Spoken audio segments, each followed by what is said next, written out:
Alright, we got the Arma Mini Kraton 3S BLX 1/16 scale. I got it in the green color with 2 batteries on the pre-sale special. They claim 50 miles an hour out of the box with the 3S battery. You need to use the power guard plug that comes with it. I think it's mainly intended for parents to keep their kids from driving too fast. Most kids could figure out a 50, 75, 100% switch. With the power guard plug out, the kid can't do anything else.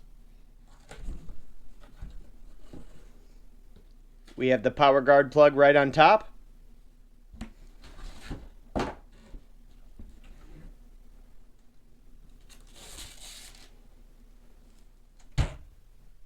Alright, first impressions, I think it looks really cool. Looks just like its big brothers. Suspension feels pretty smooth. Alright, you have this tab in the rear windshield. You push that, lift up in the front, and you can pull the body off. We have a 2848 brushless motor, 3000 kV, comes with a heatsink and fan, and a 40 amp 2-in-1 ESC. But unlike the other Groms, you have the ability to bind a separate controller to it. Alright, let's take out the battery. Got this tab you push. You can lift the arm up and out of the way. We have a 2000 milliamp 30C 2S battery. Uses an IC2 connector. You need to use a Spectrum smart charger.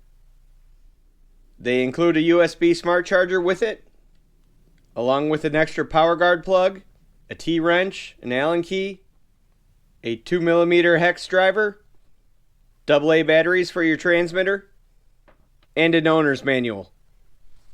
An SLT2 controller, got your steering rate and steering trim, your 50, 75, 100% switch. You could also control the gyro with this. The transmitters are now coming with a sticker to help you identify which truck they're for. We got the green Kraton sticker. Aluminum bodied shocks, colored green to match the body. It uses aluminum hexes, 12mm, retained with a grub screw. All metal drivetrain, metal axles, metal differentials. Unlike the other Groms, it has a center differential. Alright, I already gotta say, I don't think I'm a fan of the clipless body system on this truck, but maybe it'll get easier with time. Alright, I'm really excited to take it out and see how it does.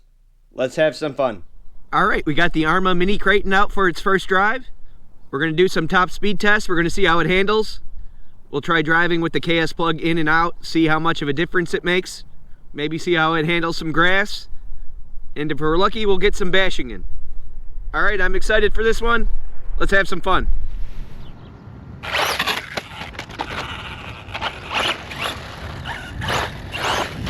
A lot of punch.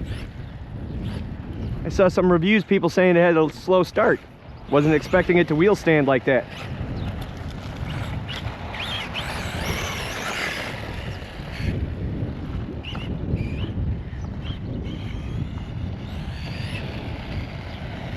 We have the Chaos plug in right now. Let's do a top speed run.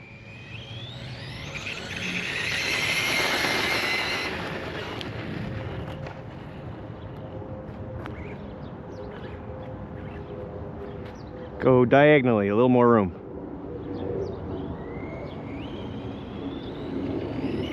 This road's a little rough.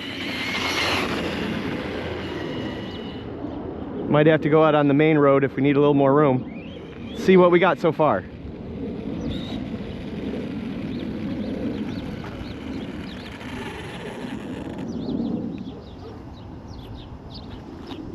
$45 miles an hour. Let's try the main road for a little more room.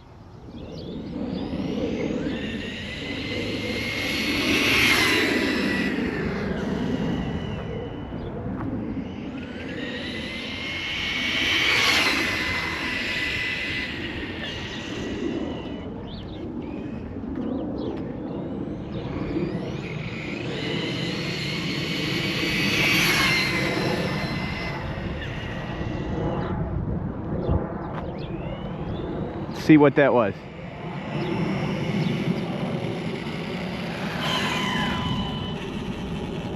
Pretty soft on the brakes.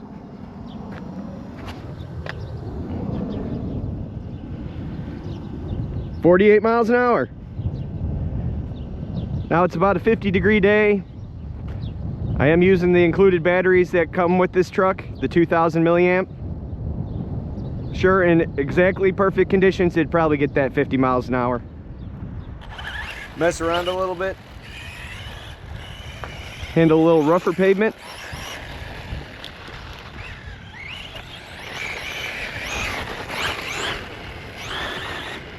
She is a ripper.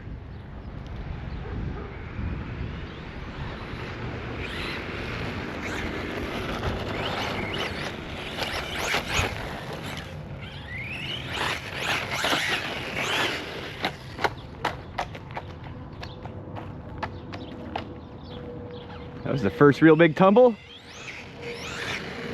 Seems like it took it just fine.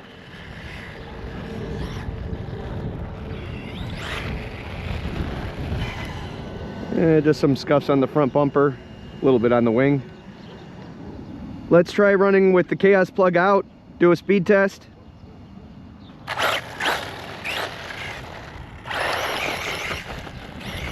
No wheelies there. Still pretty quick.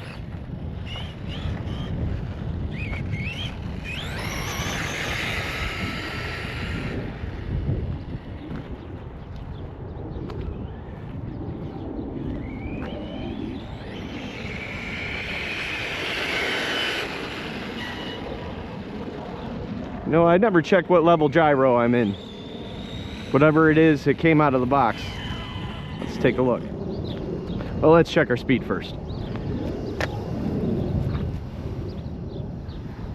32 miles an hour with the chaos plug out. They say it should drive like it's on 2S.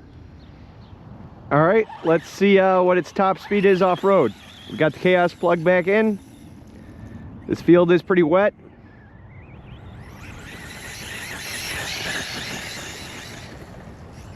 She handles the grass very well.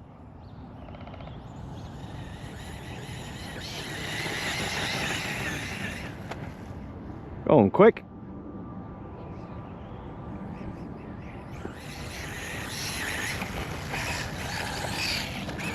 A little two-wheel driving.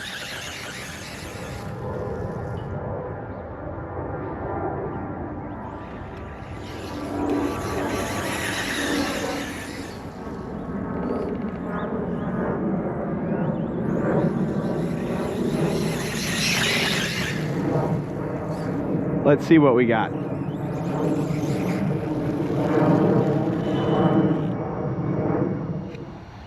"35 miles an hour. Off-road in the field, not bad for a Mini at all. All right, even though we're blasting through a pretty wet field, the inside's pretty clean.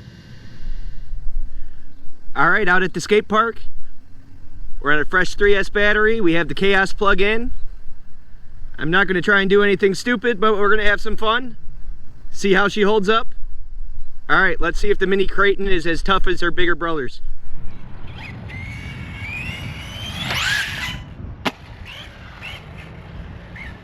Plenty of power.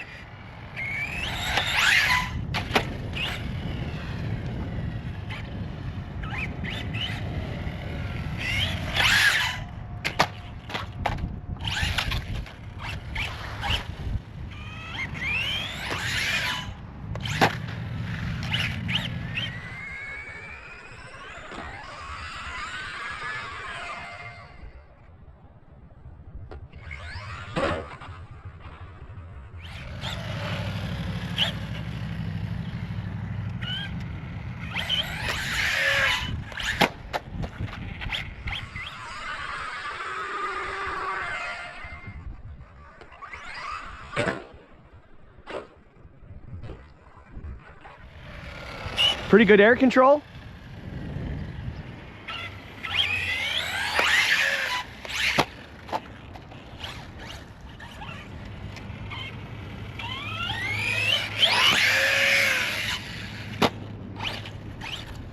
Luckily, it's nice soft ground to land in.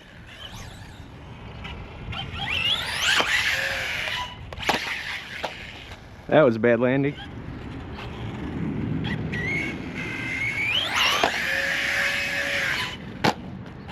Nice double.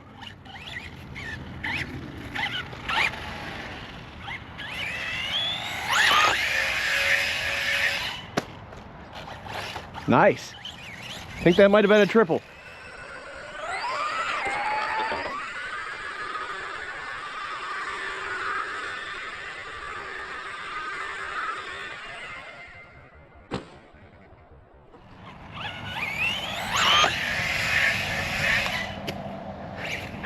Right into the soft snow.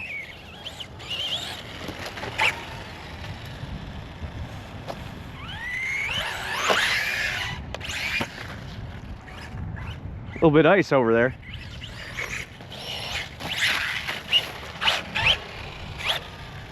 Even though there is still some snow on the ground, it's about 55 degrees out today, so it's not that bad.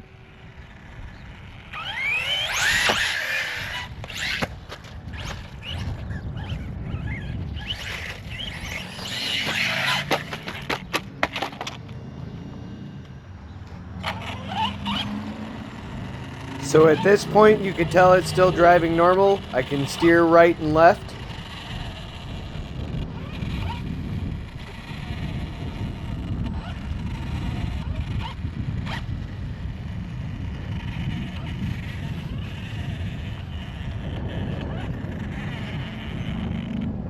I'm lining myself up for this little ramp, and when I start to film the next clip,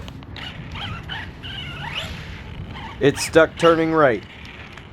Ooh, it was working fine just a second ago.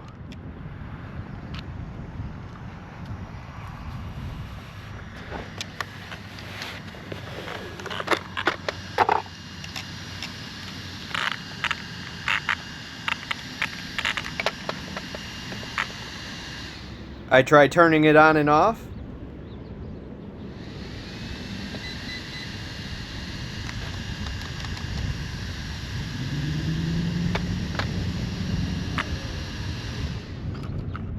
I see if unplugging and replugging the battery in does anything.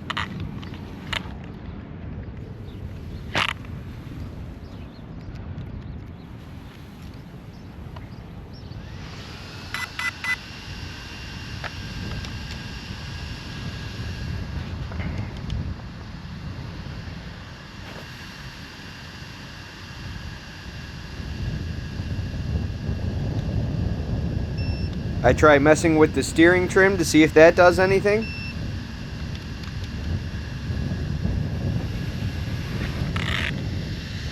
I make sure nothing's stuck in the steering linkage, jamming it up.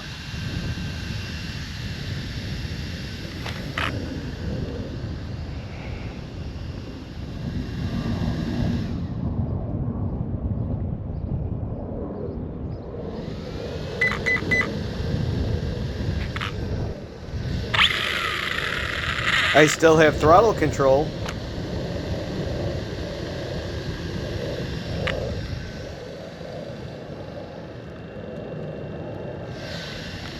The steering servo's starting to make some noise now.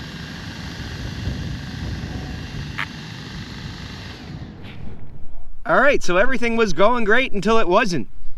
I don't know what happened, but my steering is locked hard right. I've tried unplugging and plugging the battery in, turning it on and off. I don't know if you could hear it. It almost sounds like I could hear it clicking from the servo maybe. But it's kind of out of nowhere. I was sending it pretty hard, but it was driving perfectly fine. I stopped for a second to line up a ramp, and all of a sudden it was hard right, and it wouldn't go anywhere. But no steering input. Still have throttle. Probably just shot water all over my lens. Alright, I'm going to take it home, clean it off, dry it off, maybe try a fresh battery, see if maybe that's the issue. I'll let you know. Hopefully I didn't kill a servo the first time I had it out. Alright, so back home with the Mini Kraton. I really don't know what to say. I plugged the servo into my servo tester and it doesn't respond to anything. I kind of forced it straight again, the wheels, and nothing. The transmitter still binds, I still have throttle, just no steering. So it just, I don't know if the water got in the servo. I believe it should be at least water resistant, but I didn't really go through any deep puddles, just over some small snow banks, through some damp fields. Everything inside here looks pretty dry. Nothing looks like it got very wet. It's kind of weird. I don't know what's happening. You know, I've never tried to warranty anything on one of my cars. Normally I blame myself for most of the problems, but I might see if I'll warranty out a servo on this. Alright, kind of a disappointing end, but thanks for watching.